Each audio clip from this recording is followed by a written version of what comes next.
Hii uwanja wa mabasi wa Machakos mjini umeshuhudia msongamano wa wanafunzi wengi na kupanda kwa nauli huku wazazi wakiwa mbioni kuwarejesha wanao shuleni. Sasa tunaungana na mwanahabari wetu Nicholas Mbai na akituchorea taswira kamili ya jinsi shughuli hii inaendelea. Mbai.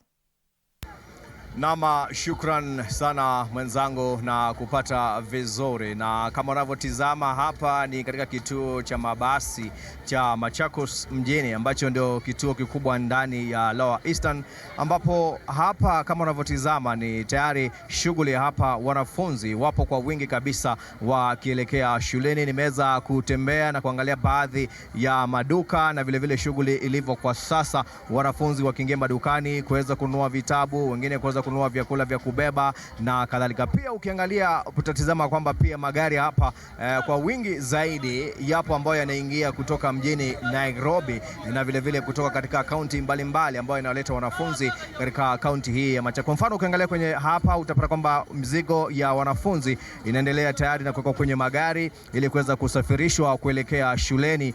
Magari ambao ni magari ya umma ambao kwa kawaida ubeba abiria wa kawaida, leo mengi yanashughulikia hapa masuala ya wanafunzi kuhakikisha kwamba wanafunzi wanasafirishwa ili kuweza kufika shuleni, hususan wanafunzi wa shule ambazo ni za upili. Na pia weza kuzungumza na wenyeji na baadhi ya wazazi waweze kunifahamisha vipi wameweza kuwapeleka wanao shuleni. Kuna matatizo manake jana nilipokuwa natembea katika maduka ya vitabu ni kwamba wauzaji wengi walikuwa bila shaka wanasema kwamba ndio wazazi wanakuja kununua vitabu, lakini swala nzima la hela inakuwa ni tatizo kwao. Kwa hivyo ni baadhi ya changamoto ambazo wazazi wanakumbana nazo. Na sasa ningependa kuzungumza na moja kati ya mzazi anifahamishe, je, umepeleka mwanao shuleni na imekuwaje? Kwanza naomba utoe kofia ndio niweze kukuona vizuri.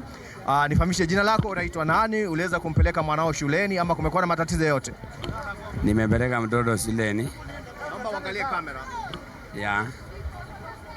Nimepeleka mtoto shuleni. Matatizo ilikuwa usafiri. Hiyo bei ya usafiri imepanda juu watoto wanarudi kwa wingi na bei imepanda.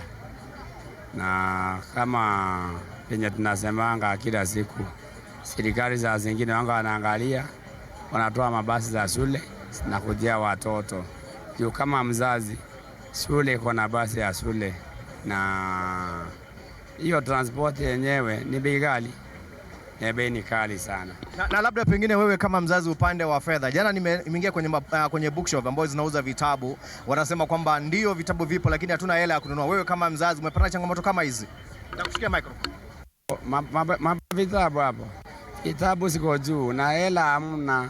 Hasa unasikia mtoto anataka kitabu hiki, hauna pesa. Hasa hiyo changamoto bei haiko.